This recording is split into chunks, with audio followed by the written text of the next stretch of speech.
13장 1절부터 25절입니다.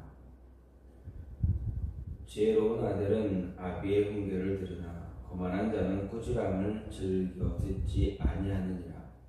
사람은 입의 열매로 인하여 복록을 누리거니와 마음이 괴상한 자는 강포를 당하느니라. 입을 지키는 자는 자기의 생명을 보존하나 입술을 크게 벌리는 자에게는 멸망이 오느니라. 게으른 자는 마음으로 원하여도 얻지 못하나 부지런한 자의 마음은 풍족함을 얻느니라. 의인은 거짓말을 미워하나 악인은 행위가 흉악하여 부끄러운 데에 이르느니라. 공의는 행실이 정직한 자를 보호하고 악은 죄인을 패망하게 하느니라. 스스로 부한 체하여도 아무것도 없는 자가 있고 스스로 가난한 체하여도 재물이 많은 자가 있느니라. 사람의 재물이 자기 생명의 속전일 수 있으나 가난한 자는 협박을 받을 수 없느니라. 의인의 빛은 환하게 빛나고 악인의 등불은 꺼지 있느니라. 교만에서는 다툼만 일어날 뿐이라 권면을 듣는 자는 지혜가 있느니라. 망령되이 얻은 재물은 줄어가고 손으로 모은 것은 늘어가느니라. 소망이 더디 이루어지면 그것이 마음을 상하게 하거니와 소원이 이루어지는 것은 곧 생명나무니라. 말씀을 멸시하는 자는 자기를 패망을 이루고 계명을 두려워하는 자는 상을 받느니라. 지혜 있는 자의 교훈은 생명의 셈이니 사망의 그물에서 벗어나게 하느니라. 선한 지혜는 은혜를 베푸나 사악한 자의 길은 험하니라. 무릇 슬기로운 자는 지식으로 행하거니와 미련한 자는 자기의 미련한 것을 나타내느니라. 악한 사자는 재앙에 빠져도 충성된 사신은 양약이 되느니라. 훈계를 저버리는 자에게는 공핍과 수욕이 이르거니와 경계를 받는 자는 존영을 받느니라. 소원을 성취하면 마음에 달아도 미련한 자는 악에서 떠나기를 싫어하느니라. 지혜로운 자와 동행하면 지혜를 얻고 미련한 자와 사귀면 해를 받느니라. 재앙은 죄인을 따르고 선한 보응은 의인에게 이르느니라. 선인은 그 산업을 자자손손에게 비춰도 죄인의 재물은 의인을 위하여 쌓이느니라. 가난한 자는 밭을 경작함으로 양식이 많아지거니와 불의로 말미암아 가난을 탐진하는 자가 있느니라. 매를 아끼는 자는 그의 자식을 미워함이라. 자식을 사랑하는 자는 근실이 징계하느니라. 의인은 포식하여도 악인의 배는 줄이느니라. 아멘. 오늘 말씀 잠언 13장 1절부터 25절입니다.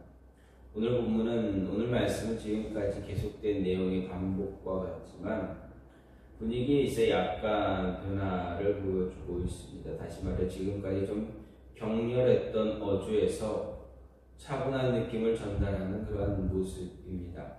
이렇듯 바뀐 분위기에서도 동일하게 반복되는 것은 그만큼 솔로몬의 간절한 마음을 반영하고 있는 것이라 할 수 있습니다.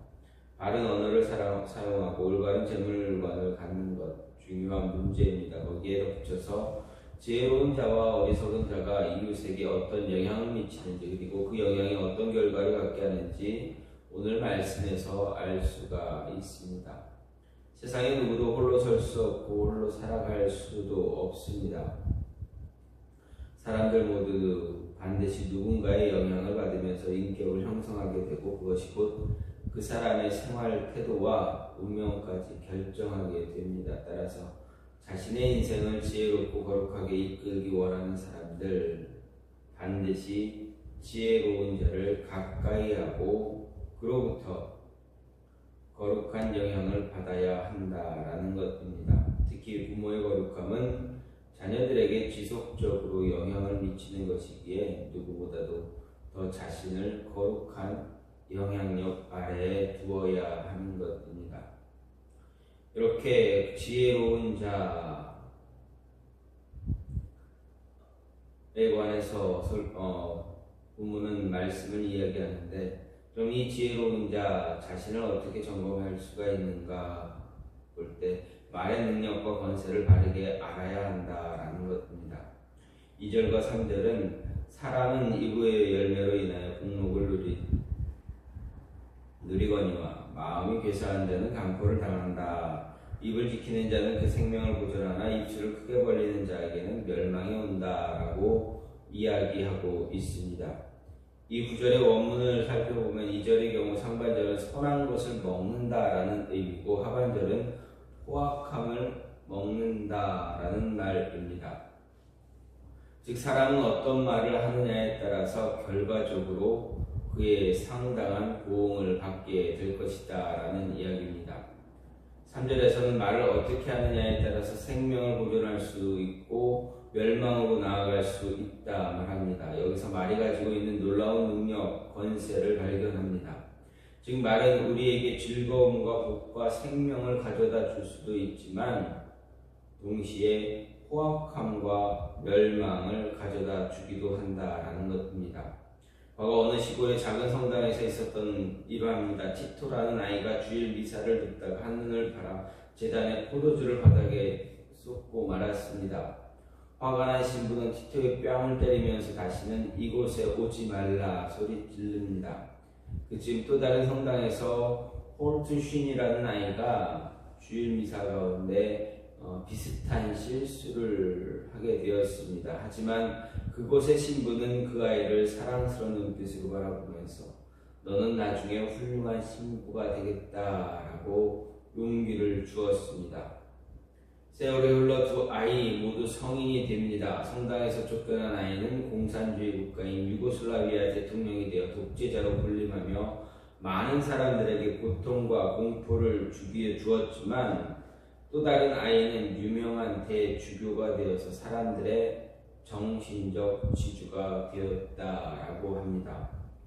이렇게 무심코 내뱉은 말 한마디로 인해서 한 사람의 운명이 좌우될 수 있다. 그 좌우할 정도의 힘을 가지고 있다라는 것 우리는 기억해야 합니다. 아니 우리는 이미 알고 있습니다. 하지만 바른 실천을 하지 못할 때 참 많다라는 것입니다. 따라서 기억하고 잊지 말아야 합니다. 부정적인 말, 부정적인 결과물을 가지고 옵니다. 반면에 긍정적인 말, 긍정적인 결과를 만들어냅니다.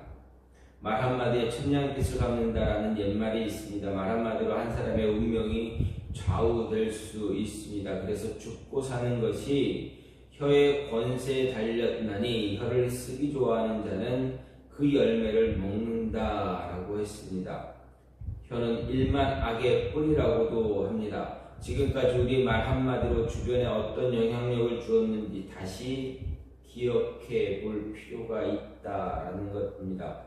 긍정의 결과를 만들어 왔는지 부정의 결과를 만들었는지 우리의 말 한마디로 한 영혼을 구원의 길로 인도할 수도 있고 멸망의 길로 인도할 수 있다라는 것 잊지 말고 기억해야 합니다.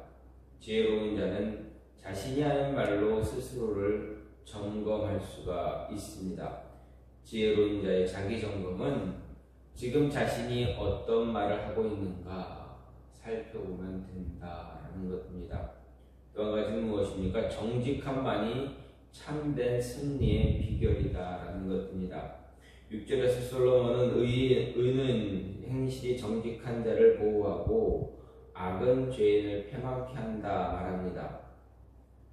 이 말은 의롭게 행한 자와 악을 행한 자의 마지막이 다르다라는 것을 말합니다. 특히 의롭게 행한 자는 보호를 받을 것이라 말합니다. 이와 비슷한 내용은 의인의 빛은 환하게 빛나고 악인의 등불은 꺼진다라는 구절을 볼 수 있습니다. 여기서 의인의 빛, 햇빛 같고 영속적이고 강렬한 빛을 말합니다. 또 등불이 꺼진다는 표현은 당시 고대 이스라엘에서 큰 재앙을 상징하는 말로 자주 사용된 표현입니다. 따라서 의인은 하나님의 보호를 통해 이 세상에서 뿐만 아니라 사후에도 영원히 꺼지지 않을 영생하는 생명력을 가지게 될 것이지만 악인은 완전히 패망하게 될 것이라는 그런 말씀으로 이해할 수가 있습니다. 과거 이랜드그룹의 박성수 회장 97년 외환위기가 닥치자 은행은 자신들이 살기 위해 돈을 마구 회수하기 시작했다 돌아보았습니다. 점점 자금의 압박을 받던 회사는 결국 이듬해 부도 직전까지 몰리고 말았습니다. 그런데 부도 직전에 기적적으로 외국인 투자자가 들어왔습니다. 그것도 놀랄만한 금액을 들고 왔습니다. 은행조차 유치를 하지 못하고 있을 때 외국인 투자자가 들어오자 은행도 바로 문을 열어 주었습니다. 이 회사는 현금 5억 불을 들고 들어와서 이랜드그룹에 10분의 1을 투자했습니다. 투자 이유를 보게 되면 이랜드가 소유한 장부가 하나라서 투자했다라고 합니다. 그리고 아직 투자할 4억 5천만 불이 있는데 아직까지 정직하게 장부 하나만 가지고 운영하는 기업을 만나지 못해 돈을 가지고 있다는 말도 덧붙였습니다. 결국 세금을 포탈하고 비자금을 조성하려고 실제 장부와 신고용 장부를 서로 다르게 만들어 두었던 대부분의 기업은 그들의 도움을 받지 못하고 부도가 났습니다. 이 일로 박성수 회장이 얻은 결론은 정직하면 손해볼 때가 많지만 결정적일 때 살아날 수 있다. 정직해서 살아난다라는 것입니다. 즉 정직한 자를 보호하시는 분이 바로 하나님이다라는 이야기입니다. 비록 손해를 볼지라도 위협을 통과해야 할지라도 결국에는 정직한 자에게 하나님은 그를 보호하고 승리를 주신다는 이야기입니다. 정직함을 유지하기 위해 최선을 다해 노력하는 자가 지혜로운 자입니다. 지혜로운 자는 하나님을 자신의 투자자로 삼을 수 있기 때문입니다. 하나님 앞에서 사람 앞에서 정직함을 유지하기 위해 애쓰는 자에게 하나님의 보호하심이 임하게 된다는 것입니다. 그러면 모든 일이 형통하게 됩니다. 지혜로운 자의 자기 점검, 바로 지금 자신이 정직한 사람인가 아닌가 평가해 보면 된다라는 것입니다. 또 한 가지는 물질은 목적이 수단이 아닙니다. 8절 말씀을 보면 사람의 재물이 그 생명을 속할 수는 있으나 가난한 자는 협박을 받을 일이 없다라고 말합니다. 여기서 재물에 관한 두 가지 측면을 이야기하고 있습니다. 먼저 재물이 생명을 속할 수 있다라는 말은 생명이 위급한 상황에 처했을 때 재물로 생명을 구할 수 있다라는 것입니다. 이는 재물이 이 세상을 살면서 매우 유용한 것으로 어떻게 사용하느냐에 따라 큰 힘을 가지고 있다는 말입니다. 하지만 또 다른 측면인 하반절은 재물의 부정적인 측면을 말합니다. 가난한 자가 협박받을 일이 없다라고 말하는데 이는 역으로 생각해보면 재물로 인해 협박받을 수 있다는 것을 암시합니다. 다시 말해요. 오늘 말씀은 재물의 긍정적인 측면, 부정적인 측면, 양면성을 다 말하고 있습니다. 즉 부자는 재물이 주는 유익을 누릴 수도 있지만 재물이 주는 불신과 불화의식으로 인해서 온갖 위협과 협박에 내몰릴 수 있다는 그것 또한 지적하고 있습니다. 이에 반해 가난한 자는 그런 위협으로부터 자유할 수 있을지 모르겠지만 재물이 주는 유용함을 충분히 누리지 못한 채 재물의 부족으로 인해서 불편함만 감수해야 한다는 것입니다. 이렇게 생각해 볼 때 우리가 세상 살아갈 때 굳이 필요 이상의 재물을 얻기 위해 끝도 없이 달려가는 어리석은 삶을 살 이유가 없고 반대로 너무 가난하게 돼서 업신여김을 당하거나 스스로 자신의 삶을 책임지며 살아갈 수 없는 처지에 놓임으로 하나님의 영광 가리는 일 있어서는 안 된다라는 것도 이야기하고 있습니다. 이렇게 재물이 우리에게 유익함과 동시에 해로움도 주고 있는데 많은 사람들 더 많은 물질을 소유하기에만 급급하기에 만족함도 누리지 못합니다.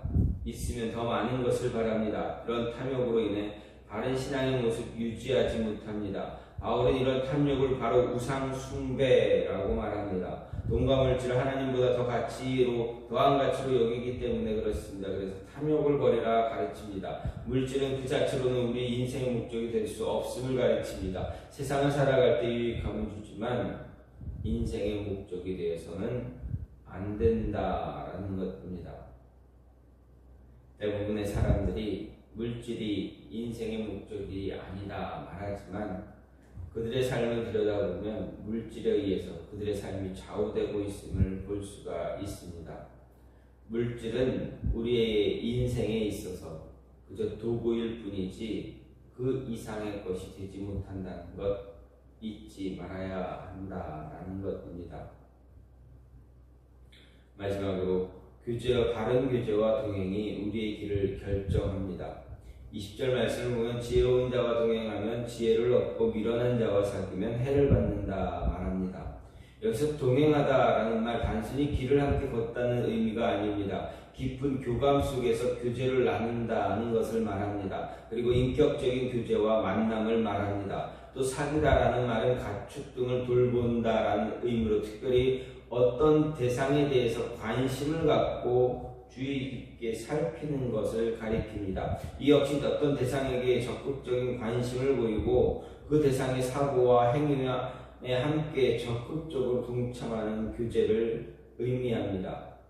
그런데 오늘 말씀 누구와 만나고 교제하느냐에 따라 그 결과는 정반대다 말합니다. 지혜로운 사람과의 교제와 만남은 지혜를 얻게 해주지만 미련한 자와의 교제는 도리어 교제를 나누는 자에게 해를 가져다 줄 뿐이다 말합니다. 이것은 우리에게 어떤 생각과 자세로 세상을 살아가는지도 중요하지만 누구와 관계를 맺고 깊은 교제와 만남을 가지며 살아가는가 하는 것 역시 정말 중요하다라는 것을 이야기하는 것입니다.